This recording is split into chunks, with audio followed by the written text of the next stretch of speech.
After 9/11, every Arab country in the world except Iraq denounced the terrorists and expressed support for Americans. And American Muslims, by the tens of thousands, issued statements condemning violence. The American Muslim Council condemns last week's bombing of the World Trade Center.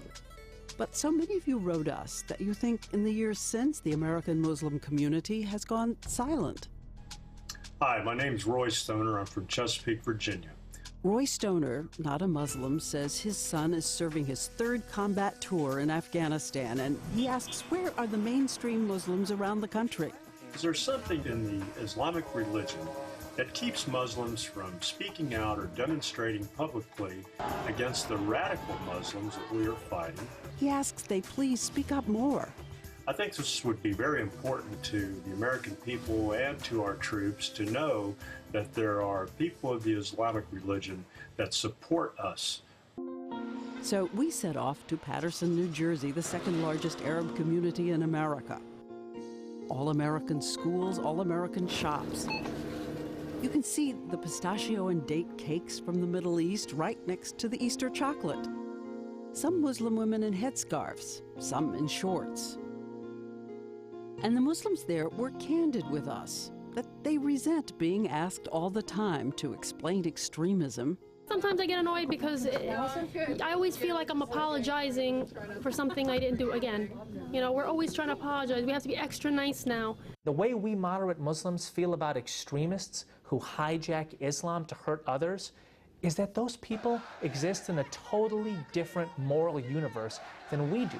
And somebody who would kill somebody else with Arabic prayers on their lips, we look at them and say, who are you? We're afraid of them. That person is our enemy. And the notion that we have to apologize for people that we not only feel disconnected from, but that we feel afraid of and that we feel as our enemy is a little bit surprising to us. We were also told in Paterson, don't underestimate what it's like to be surrounded by suspicion. I have to say that there is a real sense of fear. People were saying to me that they were scared sending their kids to school for fear of bullying because of their names. Even if they have a Muslim friend, that they might secretly wonder, well, they seem nice, they seem cool, but is that really who they are? Who is this guy involved with? What do they do at home? Islam is a lie from the pit of hell, and we need to be able to speak that truth. I think that kind of fear and suspicion is ultimately what's more dangerous than any kind of lack of information. In the barber shop, this man says a lot of people in America think Palestine should be its own country. But when a Muslim says it? All we ask for is you to free Palestine, and we'll be all right. We love it. We love America. That's why we're here. There's a certain, feeling after 9/11 that you got to be careful what you say now, as an Arab, as a Muslim, as an American, and it's just not right. We disagree with what they're doing over there.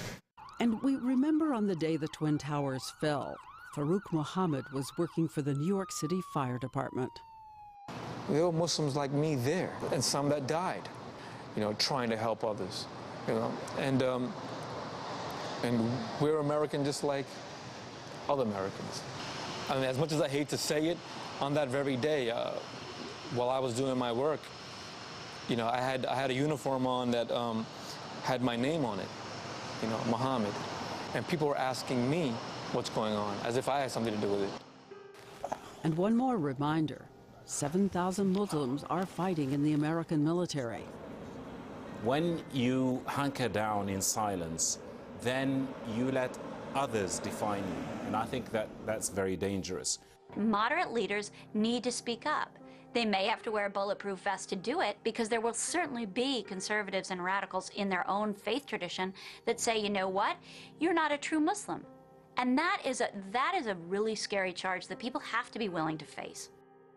We keep saying, where are the moderate voices saying, stop, stop, we will rise up 1 billion strong and say, you have to stop this? They're everywhere. They really are. But who is going to do it? Who is going to be the Gandhi of this movement? Who's going to be the Mandela, the Martin Luther King that does this? I don't know that we can reduce it to one single name or person. I think one of the problems and challenges within Islam is that there isn't a pope. There's no equivalent of a Muslim pope. I mean, it's almost as if you say, why not have a 1 million-man march on Washington? That would be moderate Muslims. That would be a fabulous idea. 1 million Muslims marching through the streets of Washington is a great idea. Why not? Show us that this faith is peaceful. Show us that it's not out in any way to get us in the streets of our own cities. And reminding us that all the peaceful American Muslims are part of America's first line of defense. Recently, the Imam Faisal Rauf, the Imam of the Islamic Center to be built near Ground Zero, made a passionate promise on 60 Minutes. If 9/11 happens there again, I want to be the first to die. Muslims want to stand right there to say that we are here. It's my duty as an American Muslim to stand between you, the American non-Muslim, and the radicals who are trying to attack you.